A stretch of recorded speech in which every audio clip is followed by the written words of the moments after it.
3 खेळांचे आंतरराष्ट्रीयकरण. 20व्या आणि 21व्या शतकात खेळांचे आंतरराष्ट्रीयकरण झाले. ऑलिम्पिक, एशियाड, ब्रिटिश राष्ट्रकुल, विम्बल्डन यांसारख्या स्पर्धांमधून खेळल्या जाणाऱ्या क्रिकेट, फुटबॉल, लॉन टेनिस इत्यादी सामन्यांचे थेट प्रक्षेपण दूरदर्शन व अन्य वाहिन्यांवरून जगभर एकाच वेळी केले जाते. ज्या देशांचा त्या खेळात काही सहभाग नाही असे प्रेक्षकसुद्धा त्या खेळाचा आनंद घेत असतात. उदाहरणार्थ, क्रिकेट विश्वचषक स्पर्धेत भारत अंतिम फेरीत पोहोचल्यावर जगभरातील प्रेक्षकांनी तो सामना पाहिला. या जगभरच्या प्रेक्षकांनी खेळाचे अर्थकारणच बदलून टाकले आहे. हौशी खेळाडू शिकण्यासाठी सामने बघतात, प्रेक्षक मनोरंजनासाठी बघतात, कंपन्या जाहिरातीची संधी म्हणून सामन्यांकडे बघतात, प्रेक्षकांना सामने समजावून देण्यासाठी निवृत्त खेळाडू येतात. आता या मुद्द्यामध्ये आणखी 2 शब्द आलेत बघा, राष्ट्रकुल आणि विम्बल्डन. तसं तर एकूण 4 शब्द आले, ऑलिम्पिक आणि एशियाड, पण त्याचा अर्थ आपण समजून घेतला आहे मागच्या घटकामध्ये. आता राष्ट्रकुल आणि विम्बल्डन म्हणजे काय? तर राष्ट्रकुल म्हणजे ब्रिटिश राष्ट्रकुल ही सुद्धा एक स्पर्धा आयोजित करणारी एक संघटनाच आहे. 1930 पासून विविध स्पर्धा दर 4 वर्षांनी आयोजित केल्या जातात. ज्या ज्या देशांवर ब्रिटिशांचं राज्य होतं त्या त्या सगळ्या देशांचं मिळून एक राष्ट्रकूट नावाचं ब्रिटिश राष्ट्रकूट अशी एक संघटना तयार करण्यात आली आणि एकूण 54 देश त्याच्यामध्ये सभासद आहेत, पण प्रत्यक्षामध्ये खेळामध्ये 71 देश सहभागी होत असतात. त्यानंतर दुसरं एक नाव आलं आहे ते म्हणजे विम्बल्डन. तर विम्बल्डन ही टेनिस टुर्नामेंट आहे. ऑल इंग्लंड क्लबद्वारे ही विम्बल्डन स्पर्धा टेनिसची आयोजित केली जात असते. विम्बल्डन हे लंडनमधलं एक उपनगर आहे आणि त्या ठिकाणी ही मानाची अशी मानली जाणारी लॉन टेनिसची स्पर्धा आयोजित केली जाते. तर या टॉपिकमध्ये काय समजून सांगण्यात आले की खेळांचे आंतरराष्ट्रीयकरण म्हणजे खेळ हा फक्त 2 संघांपुरता, 2 देशांपुरता मर्यादित न राहता तो खेळ आता जगभराचा झालेला आहे. जगभरातले प्रेक्षक त्या खेळाचा आनंद घेतात. अनेक जाहिरात कंपन्या त्याच्यामध्ये प्रायोजक म्हणून येतात. निवृत्त खेळाडू खेळ समजून सांगण्यासाठी येतात आणि जगभरातले लोक तर खेळ बघण्यासाठी येतात. अशा पद्धतीने खेळाचं काय झालं दिसतं आपल्याला, आंतरराष्ट्रीयकरण. 7.4 खेळांचे साहित्य आणि खेळणी. किती छान ना. लहानपणी आपण ज्या विविध खेळण्यांनी खेळलो त्या खेळण्यांची व्याख्या आता आपल्याला 10वीत आल्यानंतर अभ्यासायची आहे. बघूया काय दिली खेळण्यांची व्याख्या आपल्या पाठ्यपुस्तकामध्ये. लहान मुलांच्या करमणुकीसाठी आणि शिक्षणासाठी जी रंगीबेरंगी विविध साधने व उपकरणे असतात त्यांना खेळणी म्हणतात. तर खेळण्यांचे 2 महत्त्वाचे उपयोग सांगितलेत. एक म्हणजे करमणुकीसाठी आणि दुसरं म्हणजे शिक्षणासाठी. प्राचीन स्थळांच्या उत्खननामध्ये मातीपासून बनवलेली खेळणी सापडली आहेत. ही खेळणी हाताने किंवा साच्यातून तयार करत असत. म्हणजे खेळणी ही फार फार प्राचीन काळापासून माणूस वापरत आलेला आहे की नाही, मनोरंजनासाठी, शिक्षणासाठी. मग हडप्पा संस्कृतीच्या याच्यामध्ये आपण बघितलं की काही मातीची खेळणी त्या उत्खननात सापडलेली आहे. प्राचीन काळातील भारतीय साहित्यात बाहुल्यांचा उल्लेख आहे. शूद्रकाच्या एका नाटकाचे नाव मृच्छकटिक असे आहे. मृच्छकटिक म्हणजे मातीची गाडी. आता शूद्रक हे एका साहित्यिकाचं नाव आहे, एक नाटककाराचं नाव आहे आणि त्याने जे नाटक लिहिलं त्या नाटकाचं नाव होतं मृच्छकटिक. मृच्छ म्हणजे माती आणि कटिक म्हणजे गाडी. मग याच्यावरून आपल्याला कळतं की पूर्वीसुद्धा मातीच्या साह्याने खेळणी बनवली जात असत आणि त्याचा पुरावा म्हणून आपल्याला हडप्पा संस्कृतीचं जे त्यावेळी उत्खनन करण्यात आलं होतं त्या ठिकाणी त्या संस्कृतीचा अभ्यास करताना आपल्याला जाणवतं. त्याच्यामध्ये पुरावे सापडलेले आहेत की काही मातीची भांडीसुद्धा आपल्याला सापडलेली आहेत. मग अशा पद्धतीने खेळण्यांचा फार फार पूर्वीपासून माणूस वापर करत आलेला आहे. कथा सरित सागर या ग्रंथात अनेक मनोरंजक खेळ आणि खेळण्यांचे वर्णन आले आहे. त्यात उडणाऱ्या लाकडी बाहुल्यांचे वर्णन आहे. या बाहुल्या कळ दाबल्यावर उंच उडत, काही नाचत तर काही आवाज करत असे उल्लेख आहेत. चला शोधूयात. पूर्वी भारतातील अनेक भागांमध्ये लाकडी बाहुल्या बनवत असत. महाराष्ट्रात ठकी या नावाने ओळखल्या जाणाऱ्या रंगीत लाकडी बाहुल्या तयार केल्या जात. अशा लाकडी बाहुल्या बनवण्याची परंपरा भारतात इतर कोणत्या प्रदेशांमध्ये होती किंवा आजही आहे हे शोधूयात. त्या प्रांतात त्या बाहुल्यांना काय नावे आहेत ते शोधूयात. खेळणी आणि इतिहास 7.5 हा मुद्दा आपण आता बघणार आहोत. खेळण्यांमधून इतिहास आणि तंत्रज्ञानाची प्रगती यावर प्रकाश पडतो. धार्मिक आणि सांस्कृतिक परंपरा समजतात. आता बघा खेळण्यांवरनं काय काय कळतं. ते खेळणं बघितल्यानंतर कुठलं तंत्रज्ञान, आता पूर्वीची जर खेळणी बघितली आमच्या लहानपणीची तर लाकडाचा नंदी वगैरे असायचा, ओके नाही, पांगुळगाडा वगैरे असायचा. आता आजकालच्या मुलांना पांगुळगाडा वगैरे नाही बघा, छोटी कार वगैरे असते किंवा तसली मोटरसायकल असते छोटी, त्याला हॉर्न वगैरे असतो विविध गाण्यांचा. त्यानंतर अगदी कारसारखी कार, त्याला स्टेअरिंग वगैरे असतं, ती फिरवायची, ओके नाही.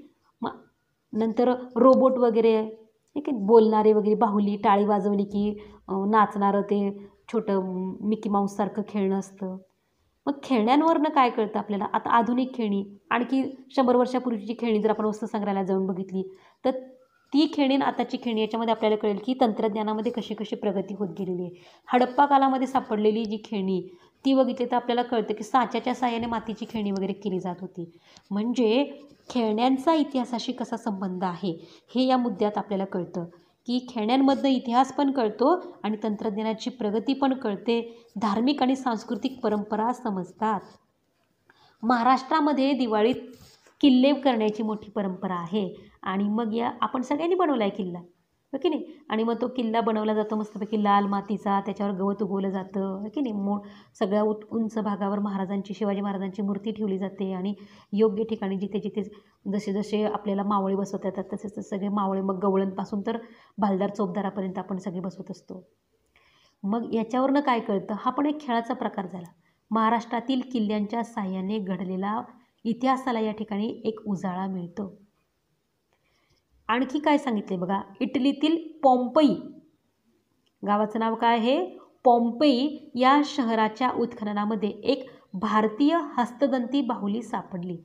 हस्तदंती म्हणजे हत्तीच्या दातापासून तयार केलेली. आता ही बाहुली पहिल्या शतकातली म्हणजे इसवी सन 1 ते 100 या शतकातली ती असली पाहिजे. सापडली कुठे, इटलीत. कुठल्या देशातली आहे, भारतातली. भारतातल्या हत्तीच्या दातापासून तयार केलेली ही बाहुली इटलीमध्ये सापडली. याच्यावरनं काय कळतं, या खेळावरनं काय इतिहास कळला आपल्याला की इसवी सनाच्या पहिल्या शतकामध्ये भारत आणि रोम यांच्यामध्ये परस्पर संबंध होते. मग अशा पद्धतीने उत्खननामध्ये मिळालेली खेळणी इतिहासाला उजाळा देण्याचे काम करतात किंवा देशादेशांमधील संबंधांवर प्रकाश टाकतात. 7.6 खेळ आणि संबंधित साहित्य व चित्रपट. खेळांशी संबंधित साहित्य ही एक नवी ज्ञानशाखा आहे. मग साहित्य म्हणजे याच्यामध्ये मग सगळ्याच प्रकारचं, मग लिखाण असेल, चित्रपट असतील, है की नाही, तर या सगळ्या ज्ञानकोश असतील, नियतकालिक असतील, मासिकं असतील, ह्या सगळ्यांचा इथे साहित्य म्हणून उल्लेख केलेला आहे. खेळांशी संबंधित पुस्तके, कोश नव्याने तयार होत आहेत. मराठी भाषेत नुकताच मल्लखांबाचा इतिहास प्रकाशित झाला. मग मल्लखांब कुठं उदयाला आला आणि त्याची सगळी विस्तृत माहिती त्या पुस्तकामध्ये सांगण्यात आलेली आहे. व्यायाम या विषयावर कोश आहे. खेळ या विषयाला वाहिलेले षटकार नावाचे नियतकालिक पूर्वी प्रसिद्ध होत होते. इंग्रजीमध्ये खेळ या विषयावर विपुल प्रमाणात साहित्य उपलब्ध आहे. खेळ या विषयाला वाहून घेतलेल्या दूरदर्शन वाहिन्या आहेत. आपल्याला माहिती आहे अनेक स्पोर्ट्स चॅनल्स आहेत की ज्याच्यावर कंटिन्युअसली तासनतास 24 तास म्हटलं तरी चालेल खेळाचेच वेगवेगळ्या खेळांचे वेगवेगळे सामने थेट प्रक्षेपित केले जातात, हो की नाही, किंवा रेकॉर्डेड पण दाखवले जातात. म्हणजे खेळाला किती महत्त्व प्राप्त झाले बघा. एक करिअर करण्याची संधी खेळातनं उपलब्ध होऊ शकते. मग अशा पद्धतीने खेळांशी संबंधित साहित्य आता विपुल प्रमाणामध्ये तयार केले जात आहे. तसंच खेळांवर आधारित चित्रपट पण तयार केले जातात.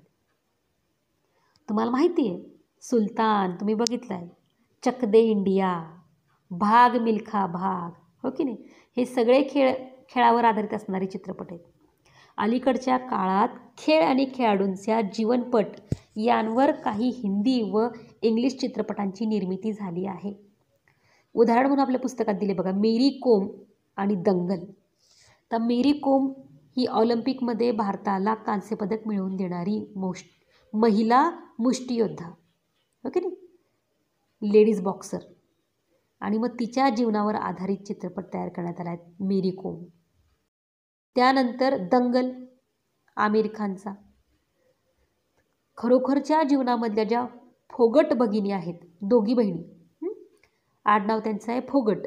फोगट भगिनी या पहिल्या महिला कुस्तीगीर यांच्या जीवनावर हा चित्रपट आधारलेला आहे.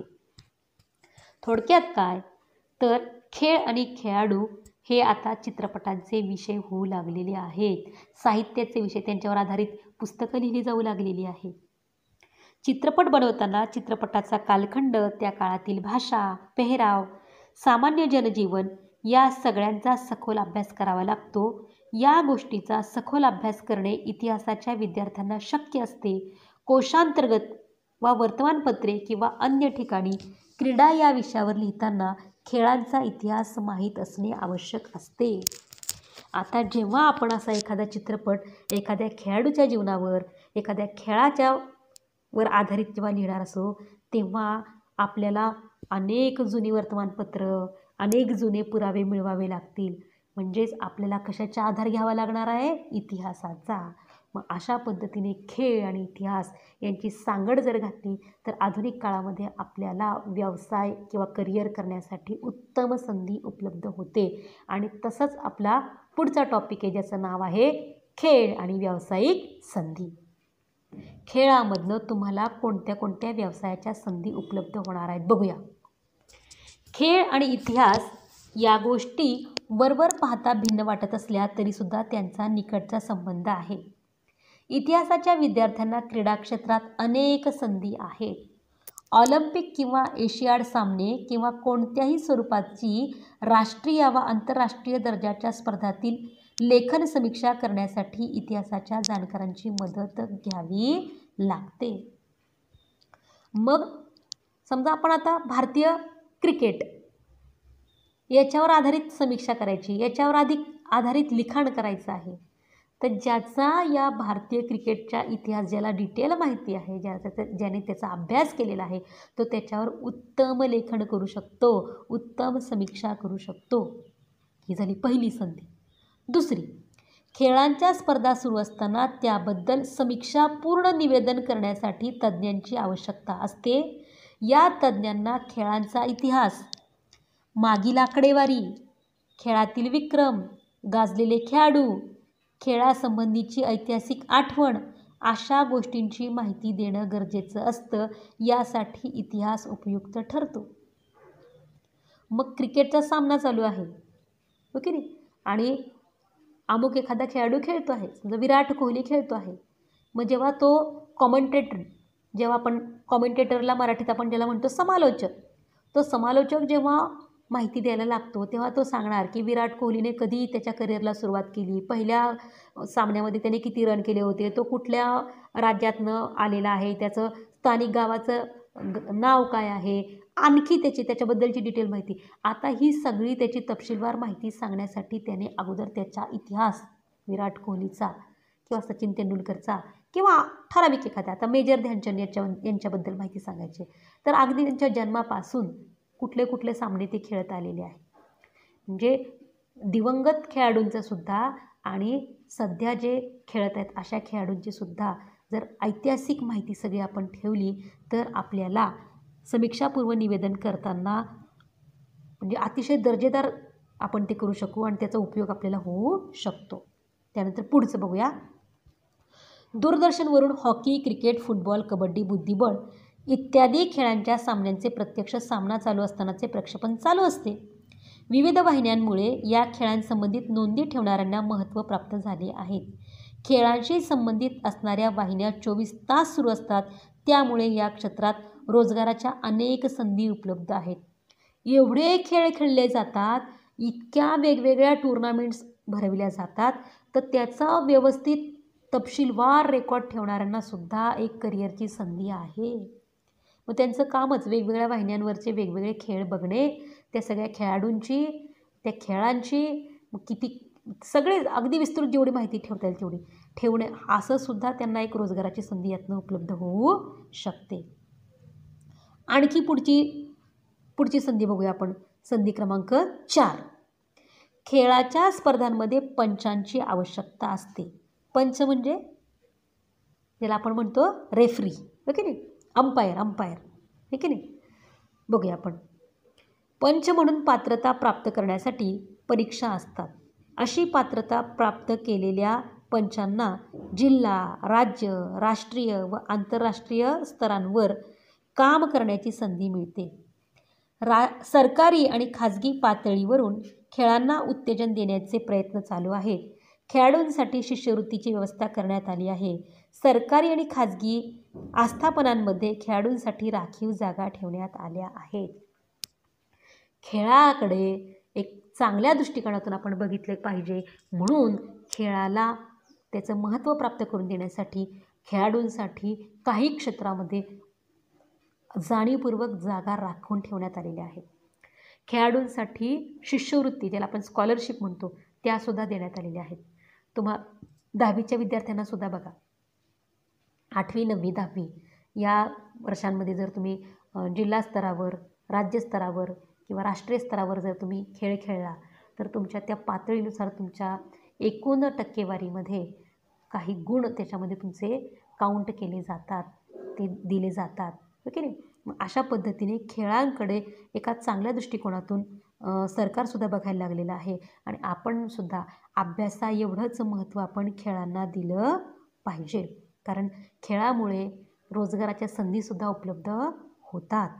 असा एक सकारात्मक दृष्टिकोन आपण जर विद्यार्थ्यांमध्ये निर्माण केला तर नक्कीच मुलांना तुमच्या लक्षात येईल की आपण खेळ खेळण्याने सुद्धा उत्तम करिअर करू शकतो आणि मजबूत आणि बळकट शरीरसुद्धा मिळवू शकतो. कारण आपल्याकडे म्हटलं आहे, आरोग्यम धनसंपदा. खूप पैसा असेल आणि तुमचं आरोग्य जर चांगलं नसेल तर त्याचा तुम्ही आस्वाद घेऊ शकत नाही. पण खेळ मात्र तुम्हाला उत्तम आरोग्य देतं. त्यामुळे अभ्यासही भरपूर करायचा आहे आणि भरपूर खेळायचं सुद्धा आहे. क्रिकेट सामन्यांचे मराठी भाषेतून समालोचन पूर्वी बाळ ज पंडित करत असत. आकाशवाणीवरून हे धावते वर्णन ऐकण्यासाठी लोक जीवाचे कान करत असत. हे समालोचन करताना बाळपंडित त्या मैदानाचा इतिहास, खेळाडूंचा इतिहास, खेळाशी संबंधित असणाऱ्या आठवणी आणि पूर्वीचे विक्रम यांची माहिती देत असत. त्यांना खेळाचे आणि खेळाच्या इतिहासाचे उत्तम ज्ञान असल्यामुळे त्यांचे समालोचन रंजक व्हायचे. Hey there. Subscribe to my channel and also press this bell icon.